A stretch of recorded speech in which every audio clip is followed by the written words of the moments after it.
မင်္ဂလာပါရှင်ကျမတို့အခုတွေ့မဲ့ပိုင်းရကြတော့ဒီ short column လို့ခေါ်တဲ့တိုင်တူပေါ့နော်ကျမတို့တန်ချောင်းတွက်တဲ့အခါမှာဘယ်လိုတွက်မလဲဆိုတာလေ့လာကြမယ်ပေါ့နော်အဲ့တော့ကျမရဲ့အရှိမဆုံးအားဆိုလို့ရှိရင်ကျမဒီတန်တွက်တာပေါ့နော်ဒီမြေကြီးတွေကနေမှ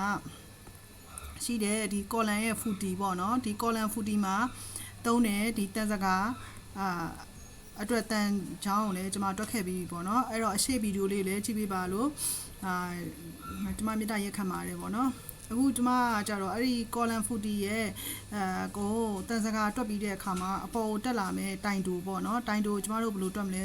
ဆိုတာလေ့လာမယ်တိုင်တူပြီးတဲ့အချိန်မှာဆိုရင်တိုင်တူမှာထည့်မယ်ဒီ star ကွင်းတွေပေါ့နော်ဘယ်လိုတွက်မလဲဆိုတာကျွန်မတို့လေ့လာမယ်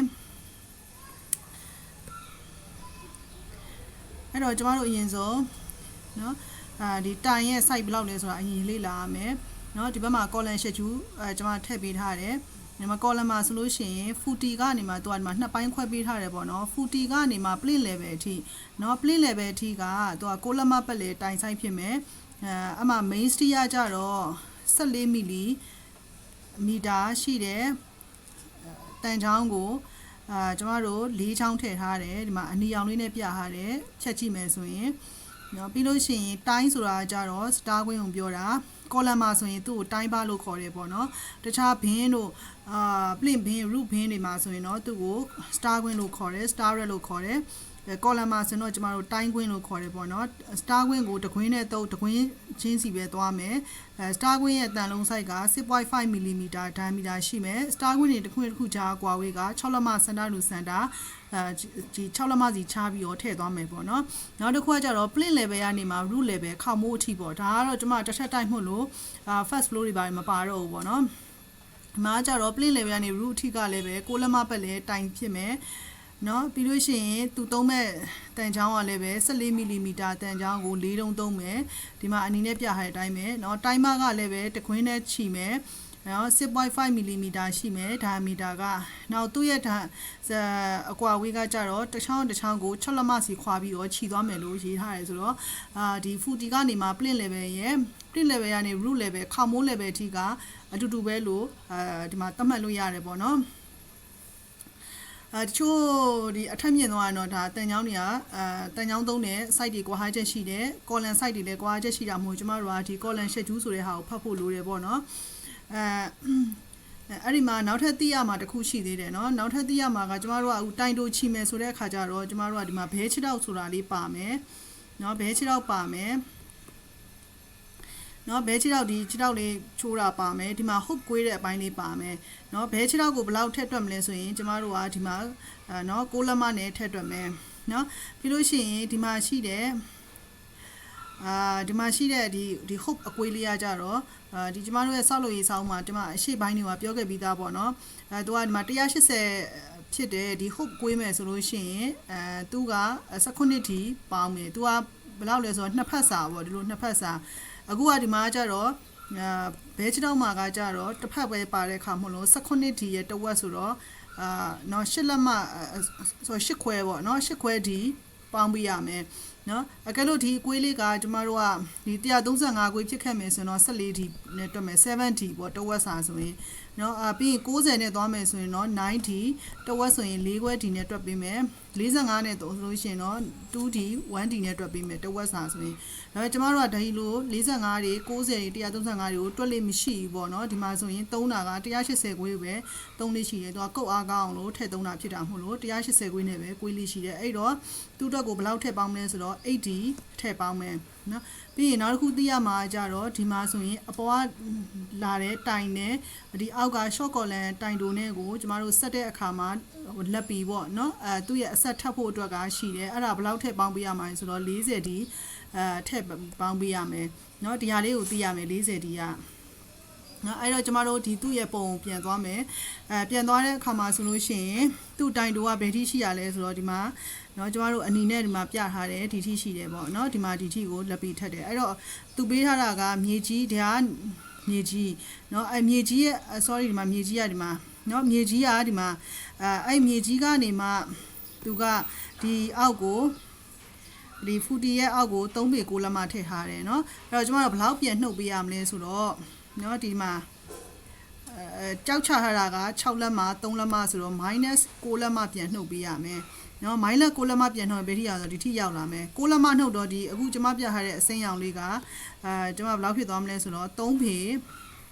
ဖြစ်သွားမယ်เนาะ3ပေဒီထိက3ပေဒီမြေကြီးရောက်ကိုဒီလို3ပေအဲ့3ပေတွေကဘယ်လောက်ထပ်နှုတ်ရမလဲဆိုရင်ကျမတို့ရဲ့ဒီဘဲချစ်တော့လေးတင်ထားတာကကြတော့တန်စကာပေါ်မှာတင်တာတန်စကာရဲ့အောက်မှာဘာရှိဆိုကာဘာလေးရှိတယ်ကာဘာ3လက်မှပြန်နှုတ်ပေးရမယ်အဲ့တော့ကျမအစင်လိုက်ရေးရမယ်3ပေထဲကနေမှဘာနှုတ်မလဲဆိုတော့ကာဘာ3လက်မှเนาะကျမဒီဘက်မှာရေးလိုက်မယ်ကာဘာ3လက်မှနှုတ်မယ်ပြီးရင်နောက်တော့ဘဲပေါ်တင်ထားတာစကားပေါ်မှာတင်ထားတဲ့ခါကျတော့စကားရဲ့စကားရဲ့တန်ချောင်းနှလုံးသူကတန်စကားနှစ်ထပ်ဒီတန်ချောင်းကိုရှက်ထားတာမလို့เนาะတန်ချောင်းနှလုံးပေါ်မှာရှိမှာဒီမှာတန်ချောင်းတစ်လုံးစာနှလုံးစာနှုတ်ပြန်အဲ့တန်ချောင်းကကျမတို့ရှေ့မှာတွက်ခဲ့တော့12မီလီမီတာတန်ချောင်းပေါ့เนาะသူကနှလုံးစာဆိုတော့2အမြောက်သူ့ကိုနှုတ်2အမြောက်12မီလီ2ချောင်းနှုတ်ပေးရမယ်เนาะနှုတ်ပေးရမယ်သူကလက်မပြောင်းမယ်ဆိုလို့ရှိရင်သူ့ကို12နဲ့စားမယ်sorry လက်မပြောင်းမယ်ဆိုရင်25.4နဲ့ဆိုင်လက်မဖြစ်မယ်အခုက3ပေထဲကနှုတ်မှာမဟုတ်လို့ calculator တစ်ခါရေးကျွန်မတွက်လိုက်မှာပေါ့နော်သူ့ကို12နဲ့စားမယ်ဆိုရင်သူတစ်ခွင်းလုံးကဘာဖြစ်သွားလဲဆိုတော့ပေဖြစ်သွားမယ်အပေါ်မှာရှိတဲ့3လက်မကိုလည်းပဲကျွန်မတို့ကပေဖွဲ့ချင်လို့ရှိရင်နော်3လက်မနှုတ်မှာသူ့ကိုပေဖွဲ့ချင်12နဲ့စားမယ်သူ့ကိုနှုတ်ပေးရမှာသူကဘာလဲဆိုရင်ကာပါပေါ့နော်အဲ့ဒါဆိုရင်ကျမတို့ရဲ့အတိုင်းတာဘယ်ထိရောက်သွားပြီလဲဆိုတော့နှုတ်လိုက်တဲ့အခါမှာတန်ချောင်းနှုတ်တဲ့အခါမှာကျမတို့ရဲ့အတိုင်းတာဒီထိရောက်လာပြီနော်အဲ့ဒီကို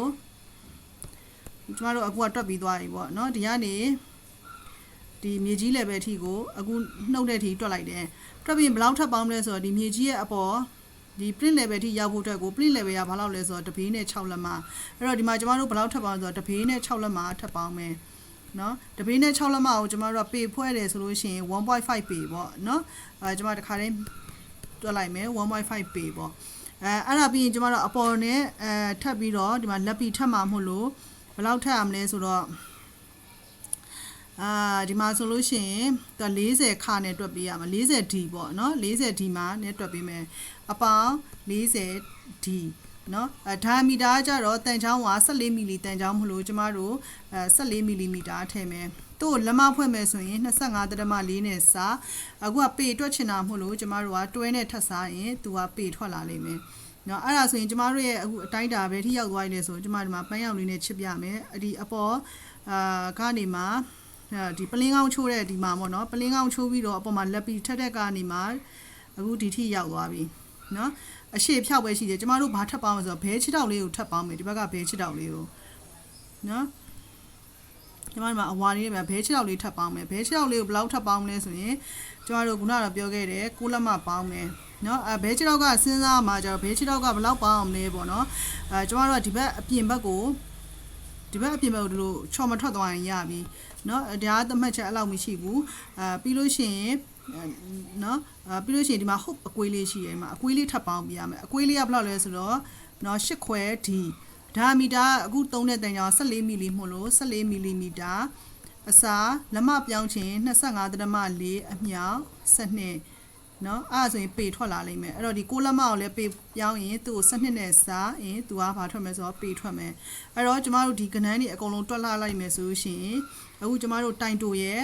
ဒီအရှည်ထွက်လာမယ်ဘာနဲ့ထွက်လာမလဲဆိုလို့ရှိရင်ပေနဲ့ထွက်လာပါလိမ့်မယ်ဒါကဘဲချီတော့တစ်ချောင်းစာတွက်တယ်เนาะသူကတစ်ခုကို4ချောင်းပါတာမဟုတ်လို့เนาะကောလန်တစ်ခုမှဆိုရင်တန်4ချောင်းဆင်တာမဟုတ်လို့သူ့ကို4ခုစာလို့ချင်း4နဲ့မြှောက်လိုက်လို့ရှိရင်ဒါ4ချောင်းစာတိုင်တိုင်ရဲ့ short column အတွက်ကိုရမယ်အဲ့တော့ကျမတို့အခုဒီမှာเนาะတွက်မှာကြတော့ပါတယ်3ပေရဲ့เนาะကျမဒီမှာအနက်လေးနဲ့ပြန်လုပ်လိုက်မယ်เนาะ3ပေရဲ့ကနေမှာ